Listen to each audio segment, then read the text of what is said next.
အာနာပါနသတိကဘလို့အားထုတ်ရမလဲနော်တခုချင်းကိုရှင်းမှာအဲ့တော့ဒါလေးကမာတိကသဘောလေးဖြစ်လို့ထပ်ပြီးတော့မှတ်ဖို့လိုတယ်နော်အာနာပါနသတိကိုအားထုတ်လို့ရှိရင်မဟာဖလမဟာနိတန္တဒါပထမစကားတခါအာနာပါနသတိကိုအားထုတ်လို့ရှိရင်တတိပဋ္ဌာန်၄ပါးကိုအားထုတ်ပြီးဖြစ်တယ်ဒါတိုက်ရိုက်ဒီနှစ်ခုကဒါအာနာပါနသတိနဲ့တိုက်ရိုက်ပြောလိုက်တတိပဋ္ဌာန်အားထုတ်ရင်ဘုဇင်အားထုတ်ပြီးသားဖြစ်တယ်ဘုဇင်အားထုတ်လို့ရှိရင်ဝိဇ္ဇာဝိမု ക്തി အားထုတ်ပြီးသားဖြစ်တယ်လို့အဆင့်၄ဆင့်ပေါ့မြတ်စွာဘုရားဒီလိုဟောတာကဲနံပါတ်1အနေနဲ့တတိပဋ္ဌာန်ကိုပွားများမယ်အားထုတ်မယ်အချိန်ချင်းလုပ်မယ်ဆိုတာဘယ်ပုံလုပ်ရလုပ်ပုံလုပ်နည်းကိုမြတ်စွာဘုရားအသေးစိတ်ရှင်းပြဘယ်လိုပွားရင်ဘယ်လိုအချိန်ချင်းထပ်ထပ်လုပ်ရင်အာနာပါနသတိဆိုတာဟာတဲ့အများကြီးအကျိုးဖြစ်ထွန်းစေတယ်လေဘယ်လိုအကျိုးဆက်တွေကိုအများကြီးရနိုင်စေတယ်လေဆိုပြီးတော့မြတ်စွာဘုရားဒီမေခွန်းလေးမေးပြီးတော့အာထုတ်ပုံအာထုတ်နည်းကိုအသေးစိတ်ကနေရှာပြီးအသေးစိတ်ဆိုတာအာထုတ်ရမယ့်နေရာပါပြောတယ်ဒီကမ္ဘာတန်းကိုအာထုတ်တော့မယ်ဆိုလို့ရှိရင်အရိညတော့မှာပဲဖြစ်ဖြစ်အာထုတ်ဘာဖြစ်လို့မြို့အာမထုတ်ခိုင်းတာဆိုမြို့တွေရွာတွေထဲမှာဆိုဆုညံတယ်လေဆုညံတယ်အဲ့တော့တိတ်ဆိတ်ငြိမ်သက်တဲ့တောအရာကိုသွားတောထဲမှာအာထုတ်သို့မဟုတ်တောထဲရောက်တဲ့အခါမှာဘယ်နေရာမှာအာထုတ်ရမလို့ဆိုတစ်ပင်ရင်တစ်ပင်အောင်ထိုင်ပြီးတော့တရားအာထုတ်အရိညကတောဝါသုံးညာကာရကတောဝါဒီတရားအာထုတ်နေပြီဆိုရင်တောအရာမှာဖြစ်စေတစ်ပင်အောင်မှာဖြစ်စေနောက်တစ်ခုကသုံးညာကာရဒါမြို့ရဲရွာထဲမှာပဲဖြစ်ဖြစ်ဘယ်ဖြစ်ဖြစ်တိတ်ဆိတ်တဲ့နေရာမှန်သမျှသုံးညာကာရပဲတောတို့ဆိုတာရေဝင်ရပြောလိုက်တဲ့စကားပေါ့နော်တောဆိုတာရေဝင်ရအဖြစ်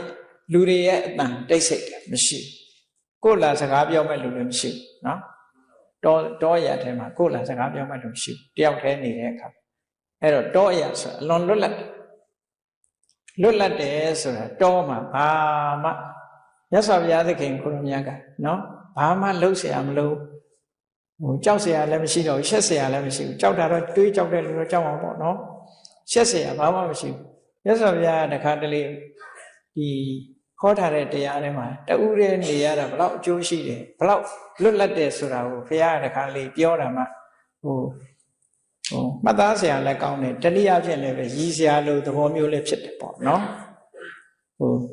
ဘုရားကဘယ်လိုပြောတော့ဆိုရင်ရှေ့မျောကြည့်လိုက်တယောက်မှမရှိဘူးနောက်လှည့်ကြည့်လိုက်တယောက်မှမရှိဘူးအဲ့ဒီအချိန်မှာတဲ့နောက်ဖေးသွားလို့တော့လွယ်တယ်တဲ့ဆိုဒါဘုရားဟောတဲ့စကားပဲရှေ့လှမ်းကြည့်လိုက်တယောက်မှမရှိဘူးနောက်လှည့်ကြည့်လိုက်တယောက်မှမတွေ့ဘူးဆိုသိတ်လွယ်တာပဲတဲ့လွတ်လပ်တာသိတ်လွတ်လပ်တာတဲ့နောက်ဆုံးမှနောက်ဖေးသွားတာမှလွယ်သေးတယ်ဒီလိုဟောတာရှိတယ်နာဂိတတုတ်ဘုရားကိုယ်တိုင်ဒီလိုဟောတယ်တယောက်တည်းနေရတဲ့အကျိုးကျေးဇူးအဲ့ဒါကြောင့်မလို့တရားထုတ်တဲ့နေရာကိုမြတ်စွာဘုရားရွေးပေးတာဘုရားကိုယ်တိုင်ကလည်းတောထဲမှာတရားအထုတ်ခဲ့တာဒါကြောင့်မို့အရိညရုက္ခမူလအဲ့ဒါမရနိုင်ဘူးဆိုရင်သုံးညခါရသုံးညဆိုတာအခါရဆိုတာအဆောက်အဦတစ်ခုသုံးညဆိုတာဘယ်သူမှမရှိတဲ့အဆောက်အဦတစ်ခုဒီလိုဆိုလိုတာနော်အဲ့တော့သုံးညတဦးတယောက်တည်းဆိုရင်တမာတိပို့ပြီးတော့ဖြစ်လွယ်တယ်တဲ့သုံးညခါရဒါကမ္မထာအားထုတ်ရမယ်နေရာကိုမြတ်စွာဘုရားဒီတုတ်တာမှာညွှန်ကြားပြီးတော့ပေးတာနောက်တစ်ခုအဲ့ဒါလို့အားထုတ်ပြီဆိုရင်ဘယ်လိုအားထုတ်ရမှာလဲလမ်းလျှောက်ရမှာလားထိုင်ရမှာလားဆိုထိုင်ရမှာအာနာပါနသတိအားထုတ်ပြီဆိုရင်ထိုင်ရမယ်တဲ့ဘယ်လိုထိုင်ရပလင်ကံအာဘုစိတ်တော်တင်မြင်ခွေပြီးတော့ထိုင်တယ်အမျိုးသမီးတွေကျတော့ထက်ဝက်ပလင်ထိုင်တယ်ပေါ့အဲ့ဒါဘာလို့ထိုင်တာတော့ဆိုတာသူကကြိုးစားလွန်းတာလည်းမဟုတ်ဘူးရော့လွန်းတာလည်းမဟုတ်ဘူးထိုင်ခြင်းဣရိယာပုတ်တိအိတ်နေသလောက်လည်းသူကစိတ်ခန္ဓာမဟုတ်ဘူးလမ်းလျှောက်မတ်တရနေတာလမ်းလျှောက်နေတာလို့လည်းအားမဆိုင်ရဘူးထိုင်နေတယ်ဆိုတာအမှန်တမ်းငြိမ်သက်တဲ့ဣရိယာပုတ်လို့ပြောတယ်ထိုင်တာတဲ့ပိုးမငြိမ်ဘူးလားဆိုအိတ်ရင်တော့ပိုးငြိမ်ဒါပေမဲ့အိတ်ပြောင်းသွားမှာအဲ့တော့ရွေးရမှာကထိုင်တဲ့ဣရိယာပုတ်ကိုရွေးပါဘာဖြစ်လို့ရွေးတာတော့လို့ဆိုတော့မပြင်းလွန်မယော်လွန်တဲ့အလတ်တန်းစားမစ္စည်းမပฏิပဒါအနေထားမျိုးကိုရွေးတဲ့သဘောနော်အဲ့ဒါလို့အထောက်ပါတဲ့အဲ့ဒါလို့ထိုင်တဲ့အခါမှာဥဆုံကာယံပဏိဒါယခါအထက်ကခန္ဓာကိုယ်ခေါင်းလေပင်ထိအောင်ဆန်းဆန်းလေးဖြောင်းဖြောင်းမမထားပါ ဥစုံကာယံပဏိတာဖြောင်းဖြောင်းလေးထားတဲ့ခါကြီးကုန်းမနေစေနဲ့ခေါင်းကြီးငုံမနေနဲ့လို့ဒီလိုပြောတာငုံမနေစေနဲ့ဖြောင်းဖြောင်းလေးထားဘာဖြစ်လို့ဖြောင်းဖြောင်းထားခိုင်းတာတော့လို့ဆိုတဲ့အခါကျတော့လူနောက်မှာကြောရိုးတွေရှိတယ်နော်အဲ့ကြောရိုးလေးတွေကအစ်စ်တစ်ခုနဲ့တစ်ခုကသူကဖိပြီးတော့စောင်းထားမယ်ဆိုရင်ဖိညက်ပြီးတော့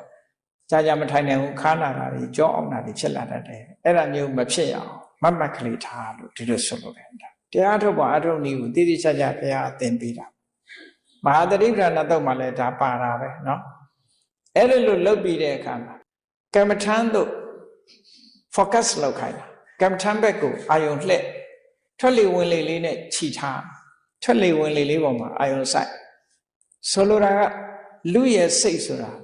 အာယုံရှိသမျှပြေးသွားနေတာလေမျက်စိကမြင်တဲ့အာယုံစီပြေးတယ်နားကကြားတဲ့အာယုံနှာခေါင်းကအနံ့ရ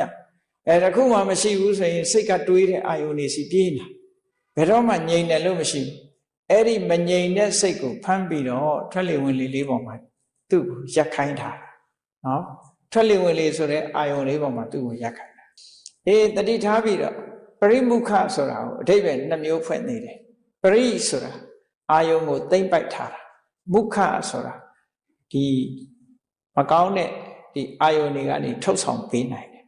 ဒီပြင်အာယုန်တွေကထွက်ခွာပေးစေနိုင်ဒီတတိဟာဒီအာယုန်ကိုလည်းမိမိယူရမယ့်အာယုန်ကိုလည်းပဲသိမ့်ပိုက်ထားနိုင်တယ်နော်သိမ့်ပိုက်ထားပြီးတော့ကိလေသာဆိုတဲ့အညစ်အကြေးတွေကလည်းဆွတ်ထုတ်ပေးနိုင်တယ်အဲ့ဒီရှိတဲ့တတိမျိုးကိုကိုယ်တဏ္ဍမှာထားပါလို့ဆိုလို့အဲ့တော့ပရိဆိုတာသိမ့်ပိုက်တဲ့တတိမုခဆိုတာထုတ်ဆောင်နိုင်တဲ့တတိအာယုန်ကိုသိမ့်ပိုက်နိုင်တဲ့တတိနော်အစစ်မြင့်အောင်ထုတ်ဆောင်ပေးနိုင်တဲ့တတိကိုဒီထွက်လေဝင်လေအာယုံပေါ်မှာဆွဲဆွဲမြဲမြဲထားပြီးတော့ဘာလို့ရမလဲဆိုရင်တတောဝအတ္တတတိတတောဝပတ္တတတိ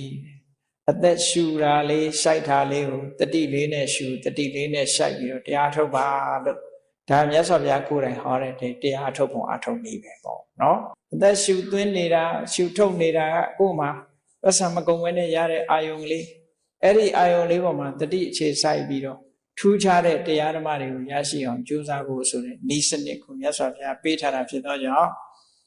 နေ့စဉ်နဲ့မြတ်ရှုထုတ်နေတဲ့လေးတွေပေါ်မှာအရဟတမဖြစ်စေပဲနဲ့ကောင်းမြတ်တဲ့အသိဉာဏ်တွေရအောင်ကျင့်ကြံကြိုးကိုအားထုတ်နိုင်ကြပါစေကုန်သတည်း